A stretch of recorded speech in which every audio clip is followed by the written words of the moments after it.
Me apresentando, como eu disse, meu nome é Iago, eu sou estagiário do Tribunal de Justiça do Estado de São Paulo, eu sou aluno do 5º ano de Direito dessa instituição e é um prazer muito grande estar aqui com vocês, né? Eu, particularmente, depois da faculdade, ainda penso em trilhar aí os caminhos de mestrado e ingressar aí para dando aula. O professor Bruno foi muito gentil nesse sentido de me convidar para estar junto com vocês. Já ministrei outros cursos para preparatórios para o Ministério Público mesmo.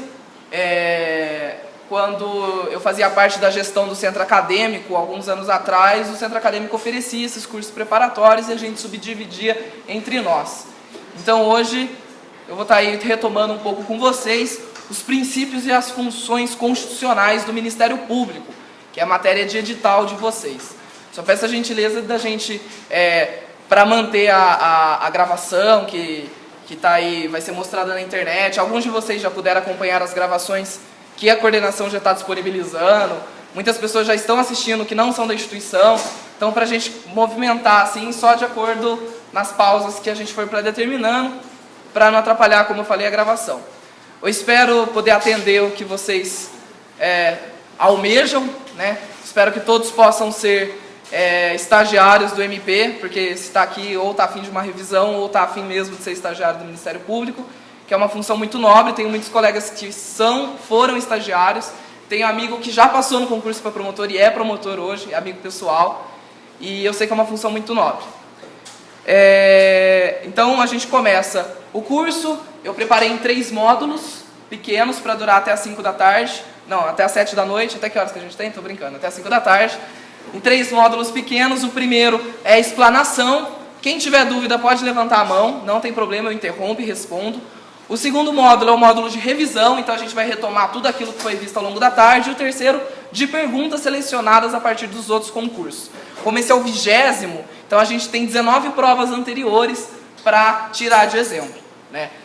O Ministério Público que ficou 1 ano sem promover concursos para estagiários do Ministério Público, só está promovendo esse ano, em razão de um acontecimento de 2 anos atrás, que aconteceu 2 anos atrás, em 2013. As provas eram principalmente no início do ano. Aí no início do ano fizeram uma prova muito difícil mesmo. Não conseguiram formar nem cadastro de reserva. Pra vocês terem ideia de como a prova foi muito difícil.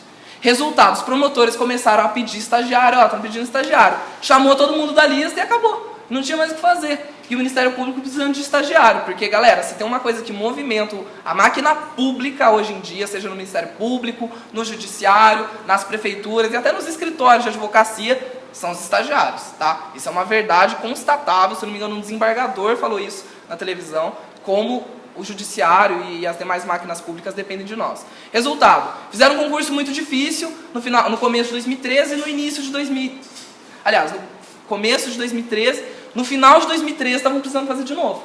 Então naquele ano realizaram extraordinariamente 2 concursos para estagiário, com um grau de dificuldade um pouco menor, e aí foi quando deu aquela enxurrada de gente. O concurso tinha validade para 1 ano, resultado, tinha gente para ser chamado até ano passado, né? E aí esse ano resolveram promover outro concurso.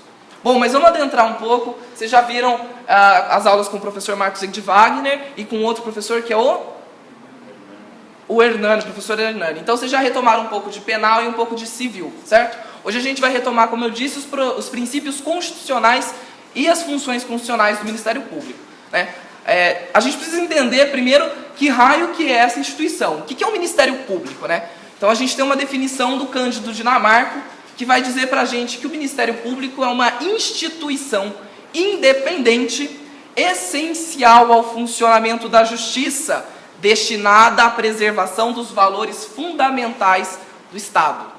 Nossa, é uma definição muito grande, muito bonita e que, adivinhem só, não cai na prova. Isso daí é só para a gente introduzir o nosso assunto. Mas dessa definição do Cândido Dinamarco, a gente consegue já tirar algumas definições que vão adentrar o nosso estudo. Então, por exemplo, ele diz que é uma instituição independente. Por que é uma instituição independente? Porque não se subordina a nenhum outro poder da República. Então, naquele nosso modelo tripartite da divisão do poder, que foi proposta por Montesquieu e a nossa Constituição Federal de 88 manteve, nós temos 3 poderes independentes, harmônicos entre si: o legislativo, o executivo e o judiciário. E aí vocês me perguntam, e o Ministério Público se enquadra em qual poder?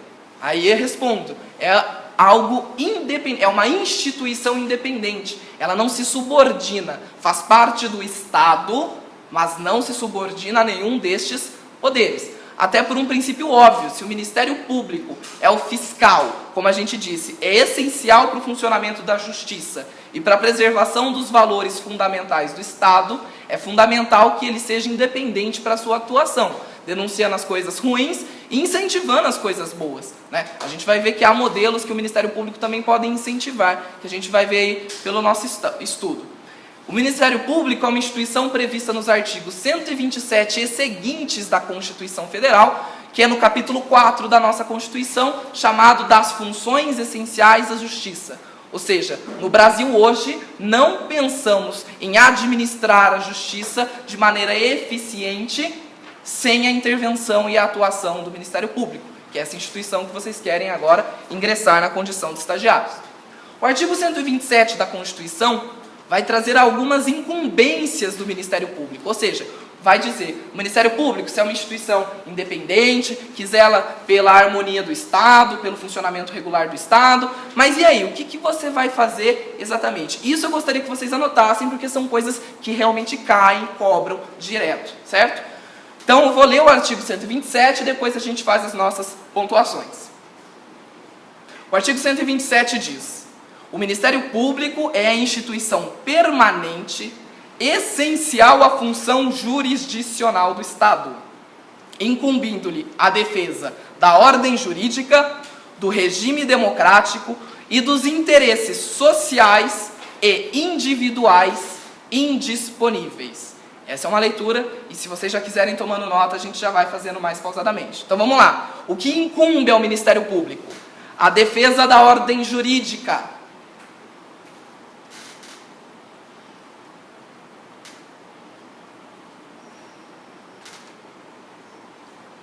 Depois, a defesa do regime democrático.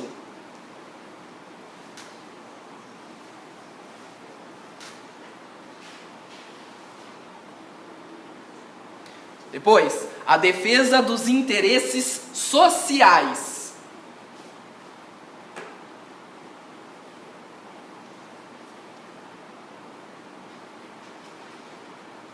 E por fim, a defesa dos interesses individuais indisponíveis.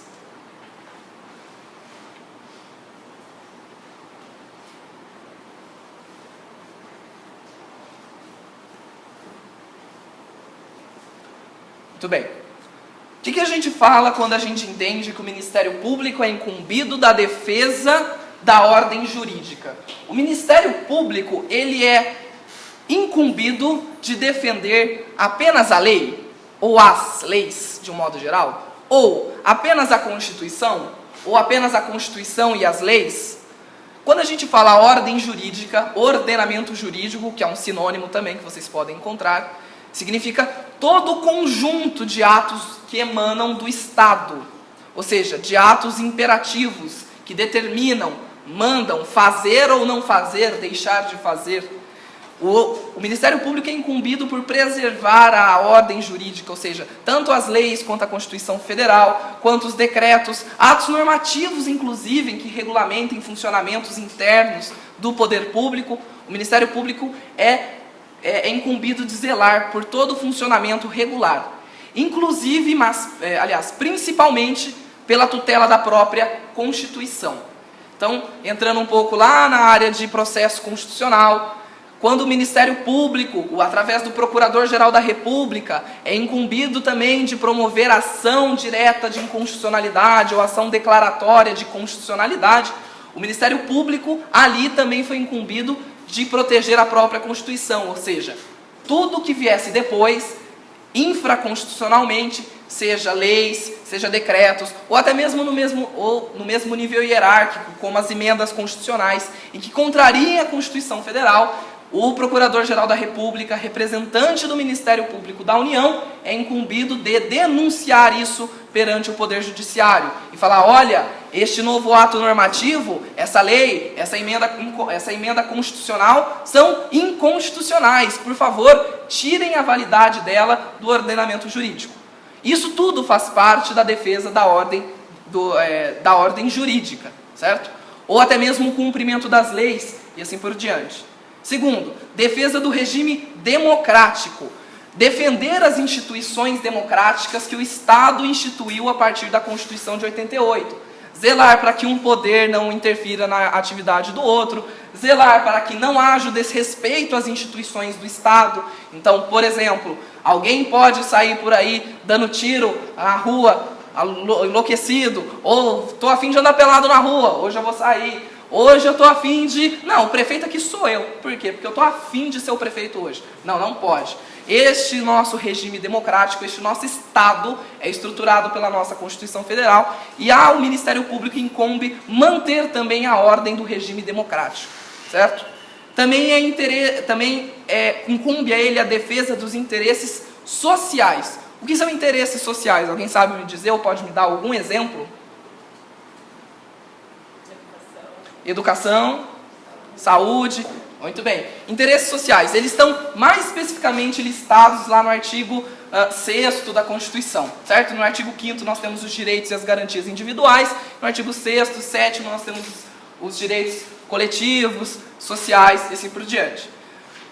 O Ministério Público também é incumbido de tutelar esses direitos sociais. Então, por exemplo, não é raro você ver o Ministério Público ingressando com ação contra prefeituras visando garantir o atendimento ou fornecimento de leite materno, ou o atendimento da população em hospitais, ou o fornecimento de determinado medicamento. Isso é o Ministério Público fazer cumprir com o seu dever de zelar pelos interesses sociais.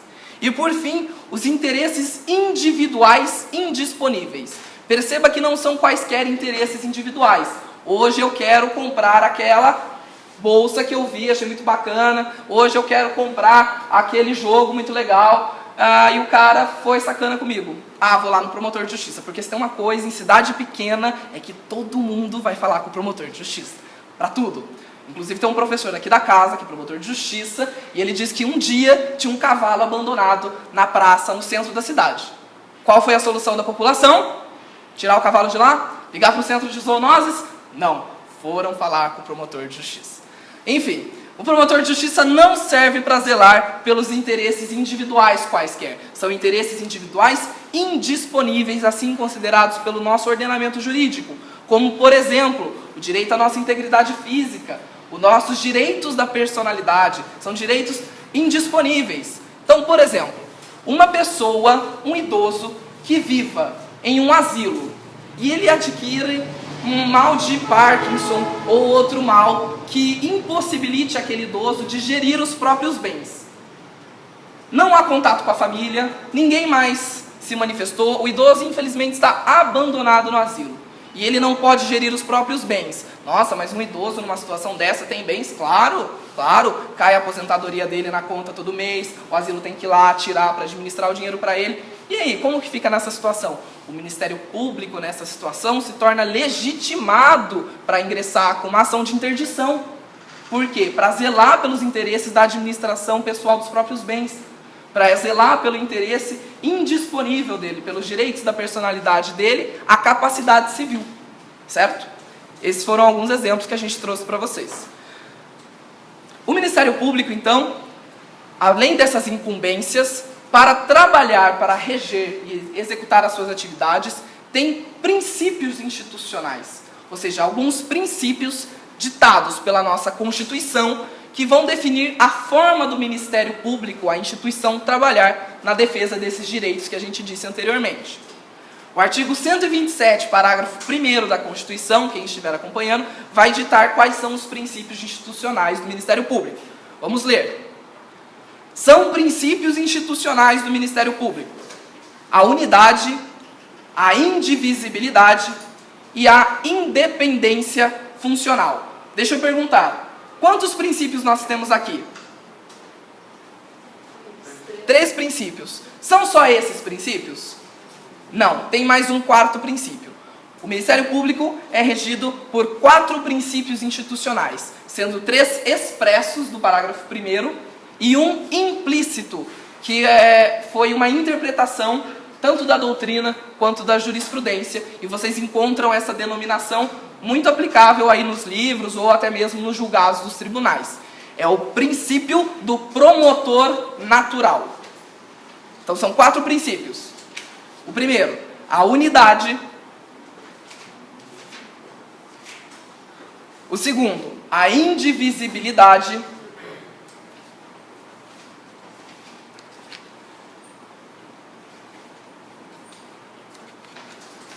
O terceiro, a independência funcional.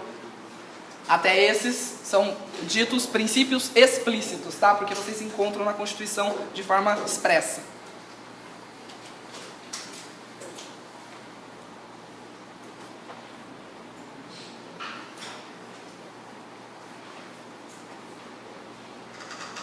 E depois da independência funcional, o princípio do promotor natural. Nós vamos explicar um a um. Esses princípios caem a rodo na prova de vocês. Desculpa, não entendi? 127, parágrafo 1º, são os princípios expressos. E aí tem mais um, que é o princípio implícito, promotor natural.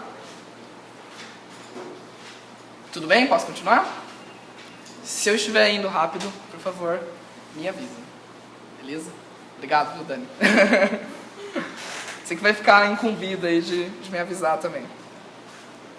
Vamos lá. Princípio da unidade. Quando a gente fala em unidade, em uno, o que a gente pensa? É isso aí que veio na cabeça de vocês, o mais óbvio possível. Pode falar. Eu sei que está aí querendo sair. Não é divisível. Que não é divisível, exatamente. O Ministério Público, a instituição Ministério Público, ela é indivisível. Ela é apenas uma. Ou seja, os membros do Ministério Público integram um só órgão. Sendo que as divisões internas são meramente administrativas. Então vocês vão ouvir por aí. Ah, ele é o 2º promotor de justiça do meio ambiente da região de São José dos Campos. Ou, ele é o 1º promotor de justiça criminal da comarca de Lorena. Ou, ele é o subprocurador de justiça para crimes contra a economia. O que significa isso? Quer dizer que então cada um no seu quadrado? Não. Todos são promotores de justiça de uma forma em geral. Todos são membros do Ministério Público. A instituição que vai defender a ordem jurídica, o regime democrático, os direitos individuais indisponíveis, os direitos sociais, é a mesma. A função deles é a mesma. Só que, para que cada um tenha o seu trabalho, para cada um não ficar pegando expediente na mesa do outro, não, peraí, aqui eu recebi o expediente primeiro, sou eu que vou trabalhar. Aí no tempo que ele está lá vendo um crime ambiental, chega para ele, olha, a prefeitura de tal lugar não está fornecendo medicamento. Não, deixa que eu pego. Então, para não ficar essa confusão, existem repartições internas e administrativas para facilitar o trabalho, mas são meramente administrativas e para facilitar o trabalho. A instituição é a mesma, certo? Unicidade. Segundo princípio é o princípio da indivisibilidade. Esse princípio está quase que atrelado ao princípio da unicidade, ou da unidade. O que diz o princípio da indivisibilidade? Como o Ministério Público é uno, a gente acabou de falar, os membros do Ministério Público, e aí vocês entendam os promotores de justiça, atenção, vou fazer um parênteses. Há outros membros do Ministério Público que não os promotores de justiça. Só que como vocês estão prestando concurso para o Ministério Público do Estado de São Paulo, para o interior, é muito provável que vocês só trabalhem com promotores de justiça. Então, só para facilitar o entendimento de vocês, eu vou me referir a promotores de justiça. Mas leiam sempre membros do Ministério Público. Nós vamos chegar em um momento que a gente vai falar quais são esses membros do Ministério Público. Tá? Voltando. Indivisibilidade. O Ministério Público, então, ele é uno. Os membros que trabalham nele, os promotores de justiça, não se vinculam aos processos a que eles estão trabalhando. Por exemplo, eu sou advogado. A Dani me contrata como advogado para processar alguém por danos morais. Eu sou o advogado dela naquele processo. Eu estou vinculado àquele processo a partir do momento que ela me deu uma procuração. Só vou sair de lá enquanto advogado no momento que ela revogar a minha procuração ou que eu falar, eu não quero mais. Certo? Com o promotor de justiça isso não acontece. O promotor de justiça, ele não está atrelado ao processo. Por quê? Em razão do princípio da indivisibilidade. Qualquer promotor de justiça que vier a substituí-lo vai ter que executar as mesmas funções que ele executava anteriormente. Certo? Então é muito importante vocês terem noção de um termo que diz o seguinte: quem exerce os atos no Ministério Público, aliás, quem exerce os atos processuais é o Ministério Público e não um promotor de justiça. Então nos despachos, nas sentenças, nas decisões judiciais, vocês vão ler a seguinte expressão: dê-se vista ao Ministério Público, dê ciência ao Ministério Público. Ou o juiz vai falar, segundo a manifestação do Ministério Público, e não do promotor de justiça. O promotor de justiça ele é só um instrumento para a vontade, para o exercício da instituição Ministério Público. Deu para entender? Ou quando quiser, às vezes o juiz também pode falar do promotor de justiça, mas ele vai se referir como promotor de justiça naquela expressão que eu havia dito. O representante do Ministério Público disse isso, isso, isso. Sempre em nome da instituição. Porque, imagine o caso, eu sou promotor de justiça aqui em Lorena, trabalho 5 anos, e agora eu quero me mudar para São Paulo. Aí entra um outro promotor de justiça. Como que vai ficar? O juiz vai falar, o promotor de justiça Iago disse, agora é o outro promotor de justiça fulano que está dizendo? Não, é a instituição, todos eles atuam em um só nome, que é o nome da instituição Ministério Público, certo? O terceiro princípio é o princípio da independência funcional. O que quer dizer esse princípio? Que o MP, a instituição Ministério Público e seus membros, majoritariamente os promotores de justiça, são independentes no exercício de suas funções. Ou seja, eles têm autonomia de convicção.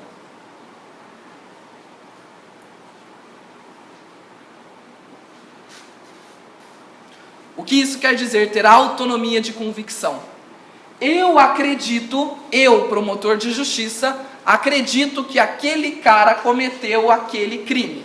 Vamos colocar isso porque ficou muito abstrato, né? Eu acredito que o João cometeu o crime de homicídio. E eu quero que o João seja condenado. Eu acredito. Aí um colega seu, promotor de justiça, que está lá do lado trabalhando, fala, ih, cara, estranho isso aí. Eu acho que não. Então acho que você tem que oferecer denúncia. Você não vai oferecer denúncia, não. Ou o chefe dele, o procurador-geral de justiça, chega, olha aqui, esse João aqui cometeu crime nenhum, não. Você não vai oferecer denúncia. Imagina que coisa terrível seria isso. A gente pensa nesses exemplos mais básicos, mas vamos pensar em briga de cachorro grande. Eu, promotor de justiça, acredito que o prefeito desviou verba da saúde. E aí o prefeito é amigo do procurador-geral, que é o chefe dele. Chega o procurador-geral, dá aquele tapinha nas costas e fala, não desviou não, porque ele estava o tempo todo lá em casa. Conheço a filha, conheço os filhos, conheço a esposa, vão jantar lá em casa todo dia, ele não teria coragem de fazer. Então, promotor, eu mando em você, você não vai denunciar o prefeito para a justiça. E aí, como que fica? Será que isso de fato faz cumprir com que o Ministério Público saia em defesa do regime democrático, da ordem jurídica e assim por diante? Não parece. O promotor ia ficar abalado, o promotor ia ter a sua independência funcional, o seu ministério abalado, em razão de ordens, em razão de uma hierarquia.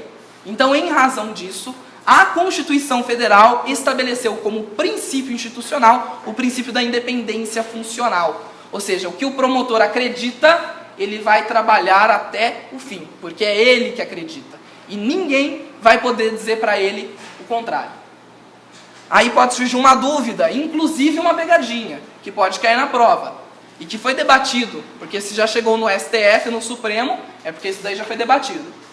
E o artigo 28 do Código de Processo Penal? Aí você fala, nossa, realmente o artigo 28 é um grande problema. Não estou brincando com vocês porque ninguém sabe de cor o que diz o artigo 28. A gente lê o artigo 28 e tenta interpretar por que seria eventualmente um problema. Alguém tem ele aberto? Artigo 28 do Código de Processo Penal. Achou? Você pode ler bem alto para mim, por favor, Dani? Se o órgão do Ministério Público, ao invés de apresentar a denúncia, requerer o arquivamento do inquérito policial ou de quaisquer peças de informação, o juiz, no caso de considerar improcedentes as razões evocadas, fará a remessa do inquérito ou peça de informação ao Procurador-Geral e este oferecerá a denúncia. Designará outro órgão do Ministério Público para oferecê-la ou insistirá no pedido de arquivamento, ao qual só então estará o juiz obrigado a atender. Certo. Eu vou ler mais de novo e destacando as partes mais interessantes. O Ministério Público, a pessoa do promotor de justiça, é incumbido de oferecer denúncia. Todo mundo, uma coisa que é importante, todo mundo sabe o que é uma denúncia? Eu preciso que façam assim se não sabe, porque senão vai prejudicar todo o restante da matéria. Todo mundo sabe o que é uma denúncia? Sabe o que é uma denúncia? Sabe o que é uma denúncia? Sabe? Sabe? Sabe o que é uma denúncia? Sabe o que é uma denúncia? Sabe o que é uma denúncia? Tranquilo. Então, o promotor é incumbido de oferecer denúncia. Se o Ministério Público, ao invés de apresentar denúncia, requerer o arquivamento do inquérito policial e o juiz discordar do promotor, ele vai pegar os autos do inquérito policial e vai mandar remeter para o chefe dele, para o procurador-geral. E o procurador-geral vai ter 3 opções. A primeira, ele mesmo vai oferecer denúncia. A segunda, ele vai pedir, aliás, ele não pede, ele manda. Ele vai mandar outro promotor oferecer denúncia no lugar dele. Ou a terceira opção, ele mesmo vai insistir no pedido de arquivamento do inquérito policial.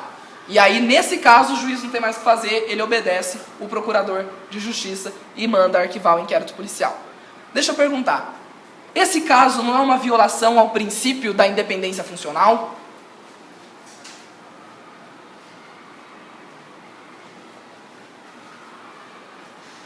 Olha, lembra, o que é o princípio da independência funcional? O promotor pode agir de acordo com as suas livres convicções e ninguém pode interferir. Nesse caso, não estaria o procurador-geral interferindo na livre independência do promotor de justiça? Não estaria. Não estaria. Por quê? Por 3 razões. Em nenhum momento ele mandou o próprio promotor de justiça oferecer a denúncia. O promotor de justiça disse, eu não vou oferecer denúncia, isso aqui é caso de arquivamento. E aí ele diz, o procurador-geral, não, oferece denúncia?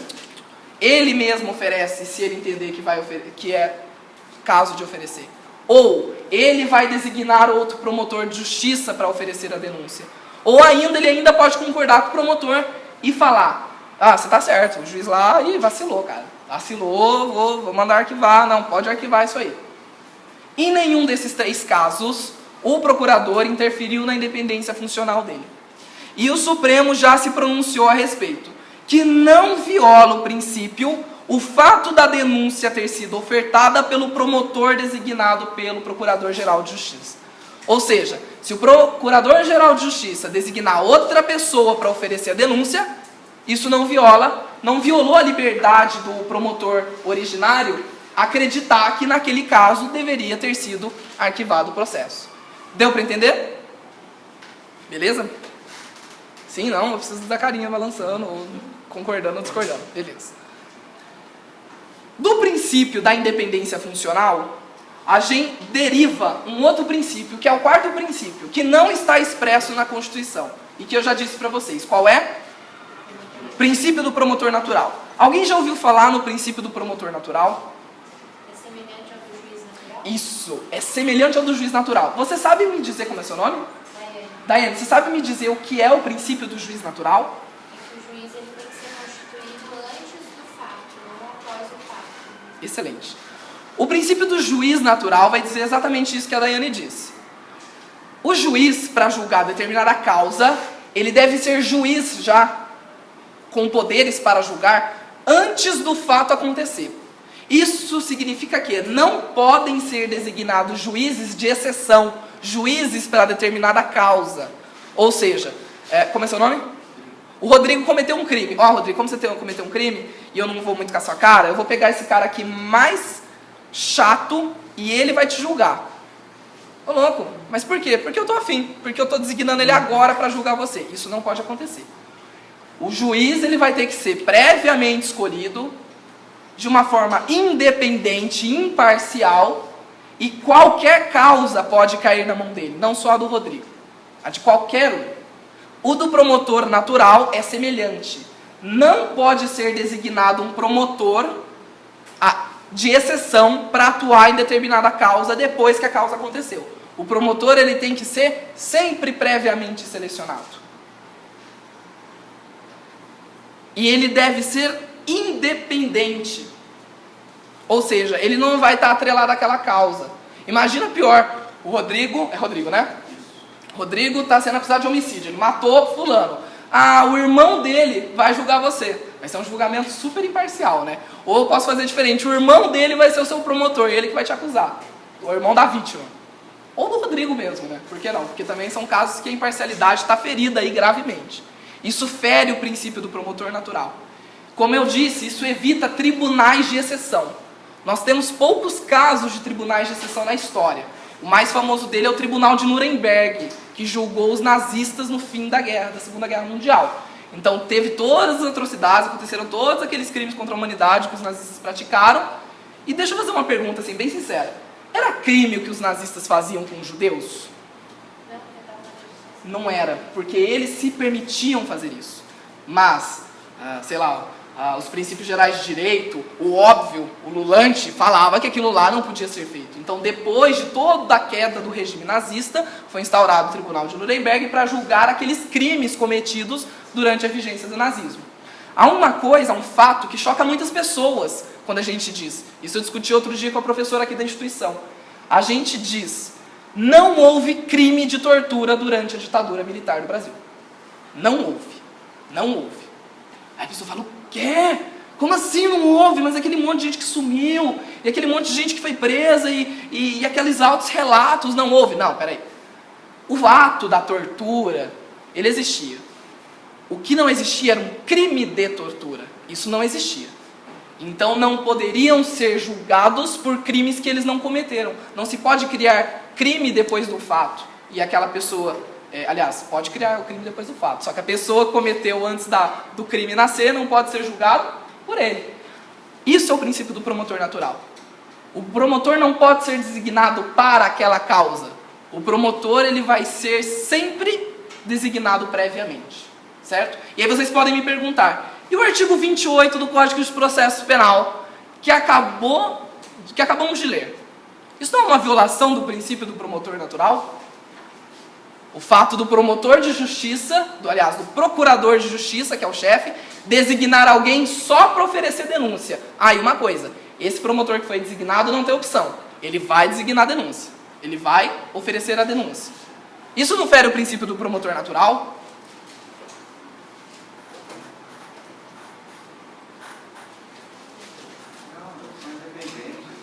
Não, porque a independência deles continua preservada. E outra, ele já era promotor de justiça quando mandaram ele oferecer a denúncia. Não foi criado um promotor, ele já tinha passado no concurso, ele já tinha estudado para o concurso, passado no concurso, assinado o livro de posse, ele já era um promotor de justiça.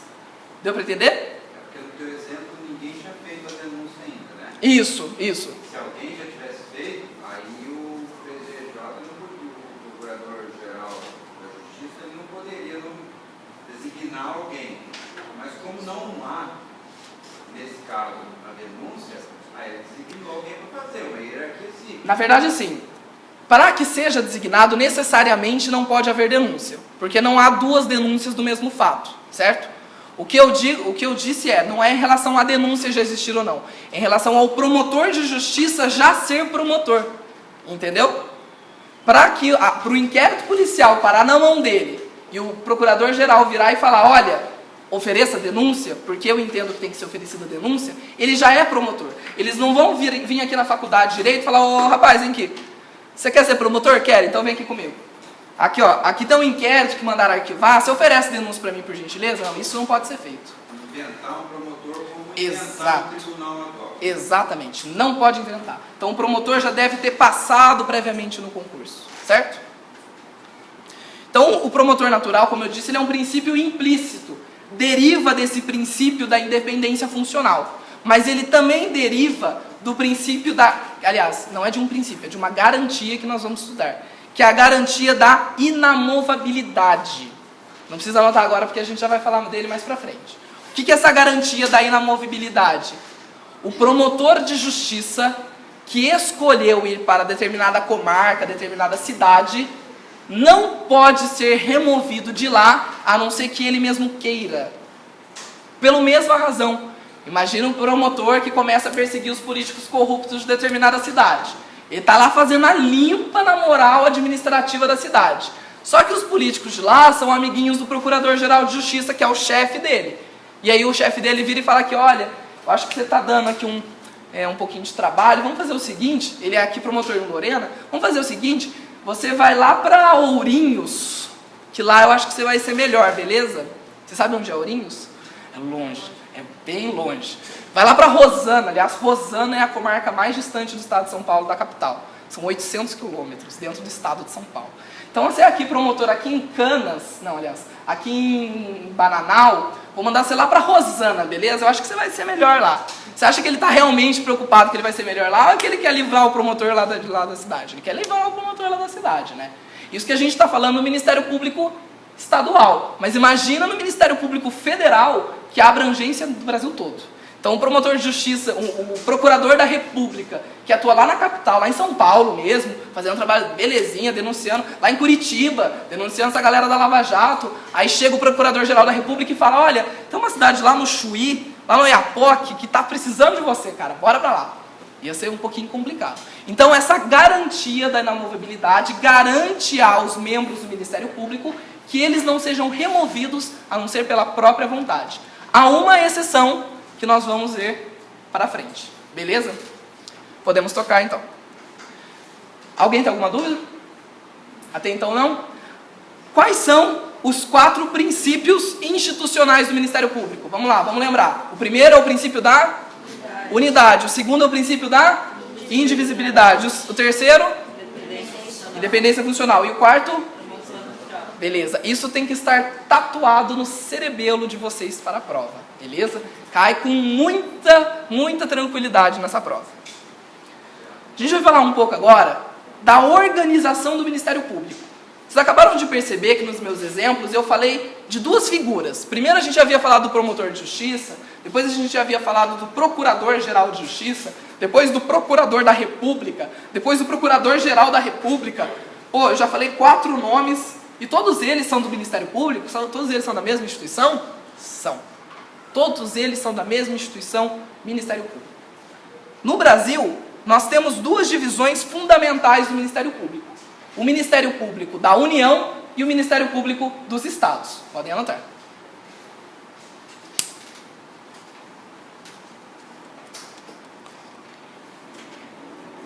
Opa, mas espera aí. A gente tem o Ministério Público da União e o Ministério Público dos Estados? Isso não viola o princípio da unidade? Viola ou não viola? Não, por quê? Porque é uma questão meramente administrativa, para facilitar os trabalhos, certo? O Ministério Público da União, por sua vez, ele é composto por 4 ministérios públicos. Você tem 4 ministérios públicos que compõem um único Ministério Público da União. Vamos anotar. O primeiro é o Ministério Público Federal. Vem escrever tudo, Ministério Público Federal, MPF. Beleza?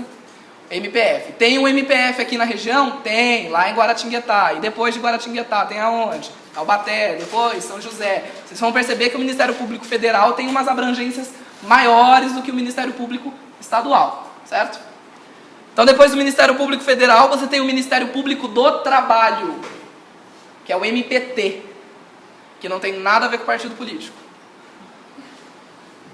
O Ministério Público do Trabalho. Depois a gente volta para falar o que cada um é competente, tá? Depois, o Ministério Público Militar, o MPM.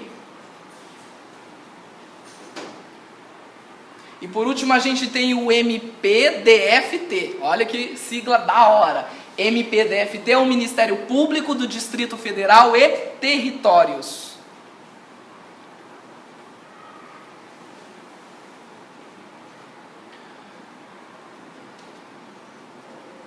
Todos estes 4 ministérios públicos compõem o Ministério Público da União. E por fim nós temos o Ministério Público dos Estados. Então é um outro ramo. É o Ministério Público Estadual. Hoje vocês vão prestar em outubro. Que dia que é a prova? 18 de outubro vocês vão prestar prova para que Ministério Público? Vocês não sabem? Ah, estadual, já começou errado, né? Imagina se fosse o Ministério Público de Roraima, o Ministério Público lá da primeira região, que é em Brasília. Eu queria ver o que vocês iam fazer. Trancar a faculdade de manhã, enfim. Então, o Ministério Público Estadual, do estado de São Paulo, tá? Para que trabalha, para que serve não, mas com o que trabalha o Ministério Público Federal? Alguém sabe?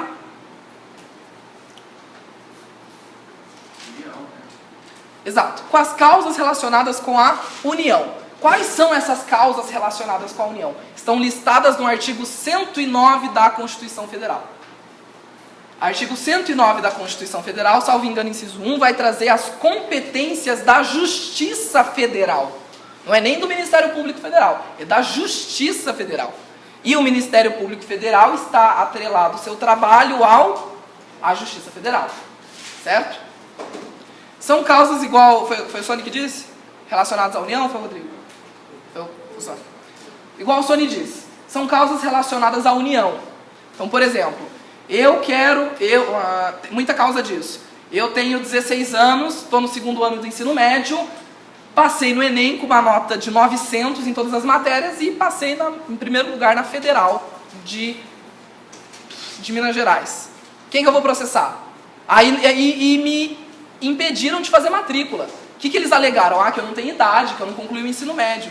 Quem que eu vou processar para conseguir minha matrícula? Porque eu passei no Enem, eu tive exame, eu tive nota, eu tive competência para isso. Vou processar a União, certo? Porque a universidade é federal. Ou, por exemplo, eu sou aluno do Ciências Sem Fronteiras e o Ciências Sem Fronteiras me deixou, sei lá, uns 3 meses sem dinheiro lá fora e eu precisando comer.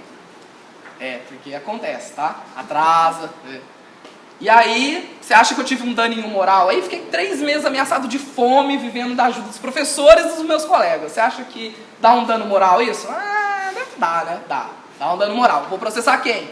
A União. Aonde? Na Justiça Federal. Quem que vai intervir como fiscal da lei, nesse caso? O Ministério Público Federal. Ministério Público Federal, ou mais um último exemplo para situar. Um grupo de indígenas vivia lá no matinho, lá na terra deles, que eles gostam, enfim, estavam sempre lá. Aí chegou uns poceiros, uma galera lá que acha que é dono da terra, e falou: bando de índio, bora sair daqui que eu quero plantar soja. Isso é causa da Justiça Federal, porque a Constituição disse que as causas relacionadas aos indígenas é de competência da Justiça Federal. Quem que vai defender os índios? O Ministério Público Federal. Ótimo. Ministério Público do Trabalho. Esse é quase autoexplicativo, hein? Vai atuar em que justiça? Justiça do Trabalho, exatamente. O Ministério Público Militar. Esse é bacana. Vai atuar onde? Na Justiça Militar. Ele vai ser responsável por atuar junto com os oficiais na apuração dos ilícitos cometidos pelos militares, regidos pelo Código Penal Militar. Só isso. A Justiça Militar só julga coisas relacionadas a crimes militares, nada mais. Ela é uma justiça bem egoístinha, bem individualista, ela só quer saber de crime militar. Mas um militar xingou o outro, é crime? Eu acho que sim, mas vamos supor que não seja. Não vai ser lá, vai ser na justiça comum que vai correr. Justiça militar só julga crime militar, e o Ministério Público Militar só vai atuar nessa esfera. Por fim, Ministério Público da União, você tem o Ministério Público do Distrito Federal e Territórios, MPDFT. O que faz o Ministério Público do Distrito Federal e Territórios? A mesma coisa que o Ministério Público Estadual, só que no Distrito Federal. É uma lógica, né? Porque como a gente já viu, o Distrito Federal não é um estado e também não é um município. Ele é uma mistura dos dois. E aí fizeram uma mistura dos dois, inclusive misturaram tudo, a forma de governo lá, o negócio é meio maluco. Igual, por exemplo, nós temos no Estado a Assembleia Legislativa, é o poder legislativo do Estado. E no município nós temos a Câmara dos Vereadores, que é o legislativo dos municípios. Misturaram tudo no Distrito Federal, lá como que chama? Câmara Legislativa. Ó. Colocaram tudo num bolo só e inclusive a questão de polícia é um pouco diferente lá, certo? Então o Ministério Público do Distrito Federal e Territórios vai atuar nesta área. E por fim o Ministério Público Estadual, que vai cuidar de toda a competência da Justiça Estadual, que é residual, certo? Junto, né, então, à Justiça Estadual. Quem atua, lembra que a gente havia falado do promotor de justiça? O promotor de justiça é membro do Ministério Público o quê? Ministério Público Estadual. Por isso que eu disse que é muito provável, aliás, quase com 100% de certeza, chutaria aí 98%, porque a gente não sabe o que Deus prepara pra gente, mas enfim, com 98% de certeza vocês vão trabalhar com o promotor de justiça. Porque são eles os membros do Ministério Público Estadual em primeira instância, certo? Porque assim como a Justiça tem instâncias, os membros do Ministério Público designados a atuar nas instâncias superiores também recebem outros nomes. Então, o promotor de justiça é o membro do Ministério Público Estadual a atuar na primeira instância. Também recebe o nome de promotor de justiça o membro do Ministério Público que vai atuar no MP do Distrito Federal. Então, o MP do Distrito Federal também recebe o nome de promotor de justiça. No Ministério Público Militar, ele vai ser o procurador militar.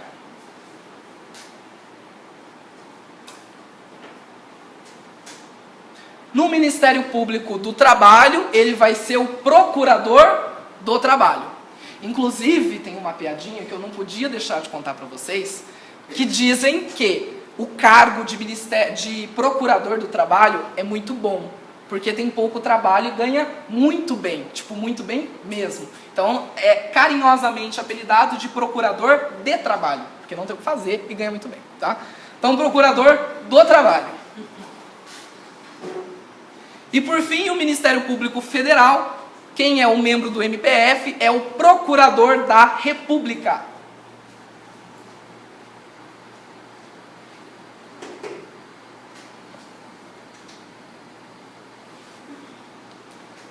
Certo? E aí a gente disse que são esses que trabalham na primeira instância da justiça, acompanhando os processos nas comarcas, nas subseções judiciárias e assim por diante. E quando sobe um degrauzinho? E quando o promotor de justiça vai começar a atuar junto ao tribunal? Ó, o promotor de justiça, ele atua aqui no fórum. E o promotor de justiça que sobe um degrauzinho, começa a atuar lá no Tribunal de Justiça, como que ele passa a ser chamado? Alguém sabe? Procurador de Justiça. Lá no tribunal, o promotor de justiça é o procurador de justiça. E assim por seguinte. Então, o procurador de justiça, na justiça militar, ele vai ser o procurador regional militar. Porque percebam que na justiça, no Ministério Público da União, ele já era procurador desde a instância inicial. Mas como ele subiu um degrauzinho, ele vai passar a atuar junto aos tribunais regionais, porque a Justiça Federal são tribunais regionais, ele vai passar a ser um procurador regional. Procurador regional militar, procurador regional do trabalho, procurador regional da República.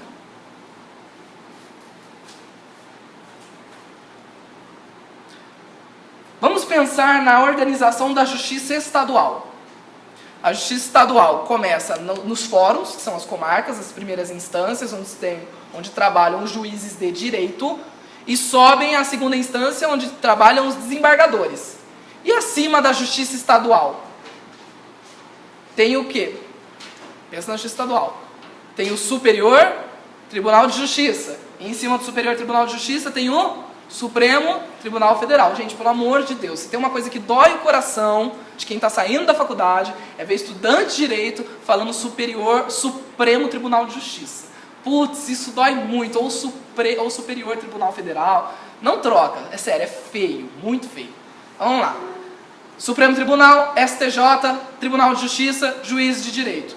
Agora vamos pensar nas justiças federais e assim consideradas especializadas, que é a Justiça Federal, a Justiça do Trabalho, a Justiça Militar e a Justiça Eleitoral também, que não entra no caso. Depois eu vou fazer um adendo sobre o Ministério Público Eleitoral, beleza?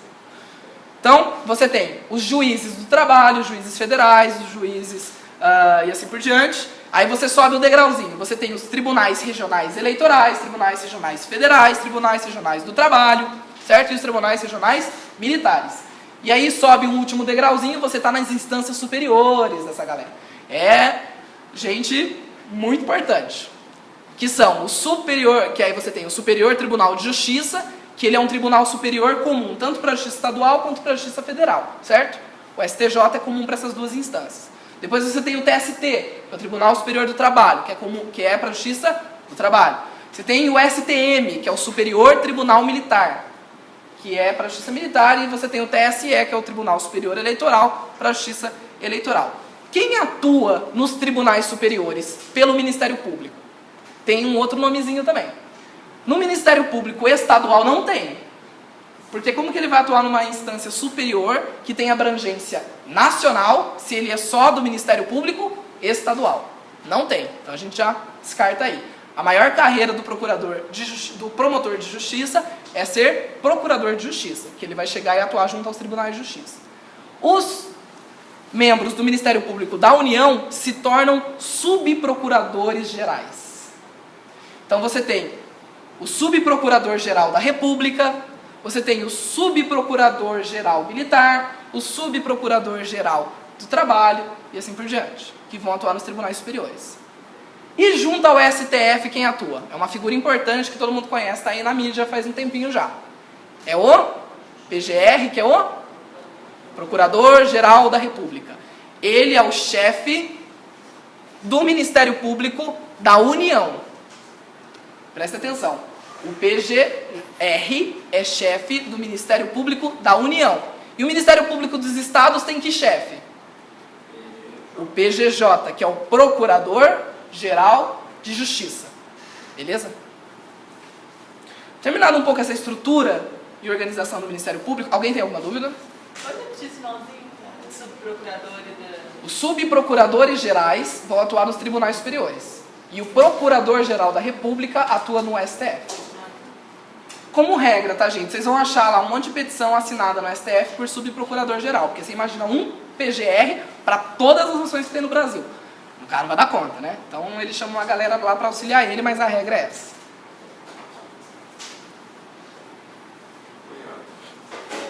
A legitimidade do promotor estadual, de procuração direta, não direta de inconstitucionalidade, mas diretamente no STF, ela existe ou foi só um debate depois? O Ministério Público Estadual não pode propor ação... Resolução. Você Tá. resolveu isso aí? Então, o Ministério Público Estadual, o promotor de justiça, não pode propor ação diretamente no Supremo. Do Ministério Público Estadual, você só tem um legitimado a propor ação no Supremo, que é o procurador... Aliás, você não tem nenhum legitimado para propor ação no Supremo. Não tem no Ministério Público Estadual legitimados a propor ação no Supremo. Os legitimados estão taxativamente elencados no artigo 103 da Constituição. São 3 pessoas, 3 mesas e 3 coisas. As 3 pessoas é o Procurador-Geral da República. Então, se precisar contestar uma lei estadual em face da Constituição Federal, é o PGR que vai fazer essa propositura, e não o PGJ. Beleza? Beleza mesmo? Ou não? É porque parece que teve um recurso ordinário que ficou controverso e eu não sei o que deu isso aí. É porque que acontece? Vamos supor que... Votos, entendeu? Ah, é porque assim, ele vai... tá, eu entendi o que você colocou. Quando o Ministério Público recorre, se é ele que vai acompanhar o processo lá, no Supremo. É isso que você está falando? Pois é, queria que deu o recurso ordinário lá pra ver que... Vamos fazer o seguinte, no intervalo, você me procura, a gente vê isso direitinho, beleza? Que eu não estou conseguindo entender o que você está precisando, mas a gente resolve. Mas é basicamente a legitimação, que só era do PGR, de ser também dos procuradores estaduais, né? Ah, tá. Então não. É o cara perguntar. O rol de legitimados a atuar no Supremo para contestar a constitucionalidade de lei é taxativo. É taxativo, não é nada. Só a Constituição vai definir, está no artigo 103, só o Procurador-Geral da República. Só o Procurador. O Procurador-Geral de Justiça ele pode contestar leis municipais e estaduais em face da Constituição Estadual no Tribunal de Justiça, tá? Mas em face da Constituição Federal, só o PGR. Beleza? Qualquer coisa a gente vê no final. Então vamos lá, gente. O Ministério Público no Brasil é composto por duas vertentes. Quais são? Ministério Público da União e dos Estados. O Ministério Público da União é composto por quantos ministérios públicos? 4. Quais são? MPF, MPT, MPM, MPDFT. Beleza. E o Ministério Público dos Estados, que não faz parte dessa hierarquia da União. Certo? Outro órgão importante que eu achei importante passar para vocês, que pode ser que caia na prova, eu particularmente nunca vi. Nunca vi cair na prova. Mas é algo que está diretamente atrelado ao Ministério Público e que eu acho importante vocês saberem também. Porque faz parte da estrutura do Ministério Público, tá? Que é sobre o Conselho Nacional do Ministério Público, o CNMP. O CNMP é uma inovação trazida junto com o CNJ, que é o Conselho Nacional de Justiça, e ambos foram criados a partir da emenda constitucional número 45 de 2004. O que é o Conselho Nacional do Ministério Público? Alguém sabe? Se alguém conhece o Conselho Nacional de Justiça, a função é similar. Exercer a fiscalização do Ministério Público. Então o CNJ vai fiscalizar todos os âmbitos do Poder Judiciário, exceto o Supremo. E o CNMP vai fiscalizar em absoluto todos os âmbitos do Ministério Público, seja da União, seja dos Estados. Quem compõe o Conselho Nacional do Ministério Público? Está lá no artigo 130A da Constituição Federal. Gente, se tem 130A, 130B, 130C, tem uma letrinha depois do número, é puxadinho jurídico. É puxadinho, foram fazendo puxadinho, tá? Não estava na ideia original e colocaram lá. Então, não estava na ideia original da Constituição e criaram em 2004 o Conselho Nacional do Ministério Público. É composto por 14 pessoas, isso é interessante anotar. Quem quiser anotar o artigo também para ler depois, é o 130A.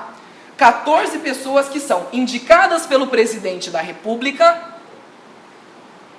e sabatinados, ou seja, são submetidos a uma entrevista no Senado Federal.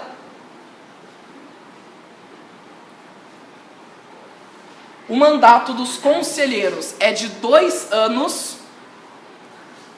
e permite uma recondução, ou seja, o cara venceu os 2 anos, podem indicar ele de novo para mais 2 anos e acabou, tá? Só que assim, o presidente da República escolhe essas pessoas aleatoriamente? Não. Vamos lá. Quem são essas 14 pessoas que compõem o CNMP? A primeira delas é o Procurador-Geral da República.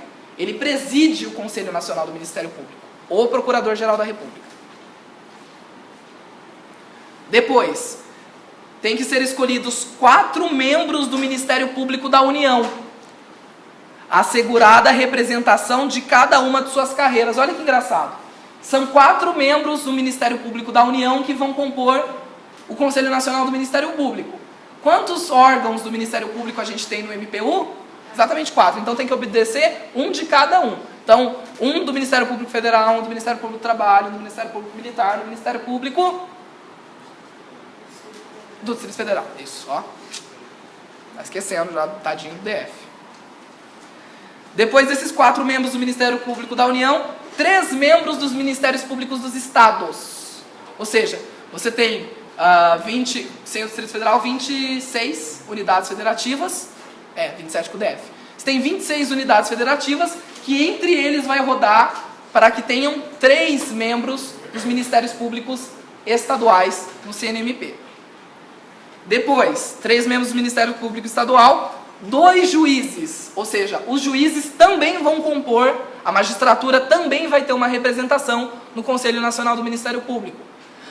É uma questão de paridade. No Conselho Nacional de Justiça, que só tem indicação de magistrado, tem também a participação de promotores de justiça. É para ter um equilíbrio mesmo entre os órgãos. Então, 2 juízes, um indicado pelo Supremo e outro indicado pelo STJ. Assim como há também no Conselho Nacional de Justiça, há também no CNMP, 2 advogados indicados pelo Conselho Federal da OAB.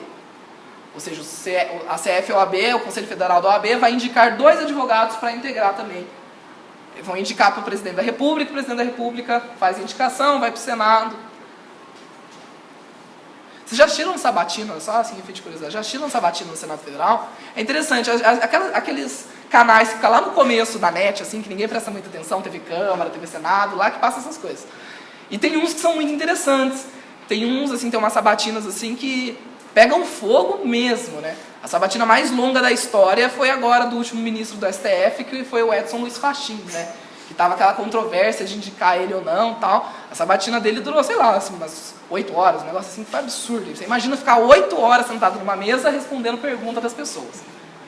Não é fácil. E assim, a sabatina ela é engraçada porque eles não estão lá para saber se você é um conhecedor do direito, né? Primeiro que eles mesmos dificilmente devem ser, né?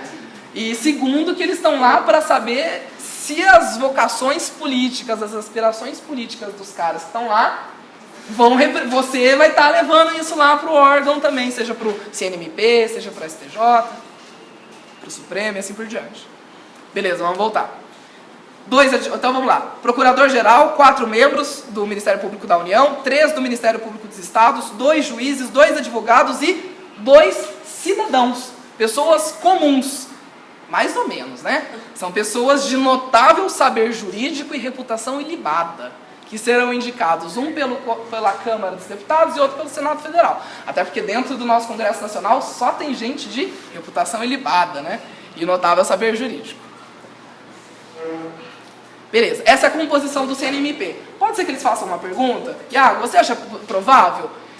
Eu não acho impossível que caia uma pergunta, mas como eu disse, é um órgão do Ministério Público, atinge os Ministérios Públicos Estaduais, porque são eles que também têm uma cadeira, uma representação lá, são eles que também são fiscalizados pelo CNMP, então não é impossível de que seja cobrado. E está previsto na Constituição, que é a nossa área de hoje. Só para a gente encerrar esse bloco, tá? Quais são as funções primordiais do CNMP? São 5, que estão no parágrafo 2º do artigo 130A da Constituição. Então, eu estou falando os artigos para que vocês possam procurar em casa depois e ler, tá? Leia mais a efeito de curiosidade. A prova é sábado ou domingo? Prova é domingo. Sábado à noite, você já terminou, sem compromisso nenhum, abre a Constituição e dá uma lida lá. Tem gente que pensa assim, nossa, até parece que eu vou estudar antes de véspera da prova. Gente, dica futuramente para vocês, que em breve sairão da faculdade, em breve possivelmente farão OAB. Ética é uma matéria que você tem que estudar, claro, antes, mas na véspera da prova. Leia o Código de Ética da OAB para fazer a prova da OAB. Gente, vai estar tudo tão fresco que vocês vão acertar as 10 perguntas. Então vocês precisam de 40 perguntas para passar na OAB. 10 você já tem, de verdade. Tá? Essa é a dica que eu dou. Dá essa leiturinha no Código de Ética na noite anterior da OAB e dá uma leiturinha no 130A na véspera da prova de vocês, tá? Do 127 e do 130A. Vamos lá, primeira função primordial do CNMP, que é o Conselho Nacional. Zelar pela autonomia funcional e administrativa do Ministério Público. Ou seja, zelar para que o Ministério Público... vamos supor, o Ministério Público não arrecada dinheiro. O Ministério Público não institui imposto. As pessoas pagam imposto para as secretarias das fazendas e lá o Ministério Público, o Poder Executivo faz o repasse para o Ministério Público. Mas será que todos os Ministérios Públicos estão recebendo o dinheiro necessário, o dinheiro que eles pediram em lei? Então o Conselho Nacional do Ministério Público vai zelar se esse dinheiro está sendo corretamente distribuído. Então ele pode tanto expedir umas notificações como adotar de fato providências. Olha, o Estado de São Paulo deveria repassar, estou chutando, 3% da receita dele para o Ministério Público Estadual. Passou 2,5%. Está faltando grana, tem servidor ficando sem pagar. Vamos ingressar com a ação contra o Estado de São Paulo. Certo? Segunda função, zelar pela observância do artigo 37 da Constituição. Quem nunca teve, só para saber os anos de vocês, as idades, quem está no terceiro ano? Tá. Quem está no segundo ano? Tá. Então quem está no segundo ano vai ver isso no próximo ano. Terceiro ano começou a ter administrativo agora, né? Beleza. No direito administrativo vocês estudam o tal do artigo 37, que são os princípios da administração pública. São 5, sucintamente, que é o tal do LIMP. Isso também precisa ficar gravado para a vida de vocês. Enquanto vocês escolheram fazer direito, quem mandou não fazer engenharia, escolheu fazer direito, o artigo 37 tem que estar gravado no cerebelo de vocês com tatuagem, tá? É o LIMP. O que é LIMP? Legalidade, impessoalidade, moralidade, publicidade e eficiência. São os 5 princípios da administração pública. O setor é da administração pública, mas tudo que é público, seja executivo, legislativo, judiciário, Ministério Público, raio que eu parta, tem que obedecer esses 5 princípios. E o CNMP vai fiscalizar se esses 5 princípios estão sendo observados. Inciso 3. Ele recebe e conhece das reclamações contra órgãos ou contra os Ministérios Públicos da União dos Estados. Ou seja, vou dar um exemplo. Lembra durante as manifestações de 2013, um nobre promotor de justiça da capital estava voltando do seu trabalho para sua casa, estava tendo aquelas manifestações enormes contra os 20 centavos lá que começaram em 2013, aí ele ficou preso no trânsito. Aí não tinha nada para fazer no trânsito, estava com raiva, queria chegar logo em casa, ele vira e posta no Facebook em postagem aberta. Olha, eu sou promotor daqui da capital, eu atuo na vara do júri e o policial que matar alguns manifestantes para eu ir logo para casa, eu não vou oferecer denúncia. Olha que atitude bacana do promotor de justiça. Muito bacana, ele devia estar pé da vida. Isso pode fazer? Claro que não. Claro que não. Nem nós que somos estudantes de direito, já se espera uma postura maior, melhor nossa, né? Inclusive, quando estudante de direito vai preso, é a primeira coisa que sai na capa. Estudante de direito preso com droga, preso matando, preso roubando. É estudante de direito. Se estudante de direito já é exigida essa postura, imagina um promotor de justiça. E o cara postou isso. Claro que representaram ele no Conselho Nacional do Ministério Público e claro que o cara tomou uma penalidade muito pesada, 3 dias de suspensão. Tá? Mas enfim, quarto item para a gente concluir esse bloco. Função do CNMP, rever, mediante provocação ou de ofício, os processos disciplinares. Ou seja, ainda que esse promotor de justiça tenha recebido uma punição ou não no próprio Estado, ou o Ministério Público Federal deu uma punição para um procurador federal, o CNMP é instância para recorrer. Será que essa punição foi bem aplicada? Será que ela está leve? Será que ela está muito pesada? Ele tem essa possibilidade, certo? E por fim, é competência do CNMP elaborar um relatório anual, propondo as providências que julgar necessárias sobre a situação do Ministério Público no país. Ou seja, está faltando promotor, os promotores estão ganhando pouco, pobre promotores. Tem pouco assistentes para promotor, tem muito processo, acho que o Ministério Público podia ser mais atuante, enfim. Eles fazem uma, aspas, bem aspas, tá? Porque o Ministério Público não pode fazer isso. Eles fazem uma, aspas, consultoria interna para saber como anda o Ministério Público no país, seja da União dos Estados, e propõe medidas, faz um relatório e propõe medidas práticas para que seja tomado nos estados ou pela União. Pessoal, a gente já está com sede, já estamos com fome, 15 minutinhos a gente para, depois a gente volta. Beleza? Muito obrigado.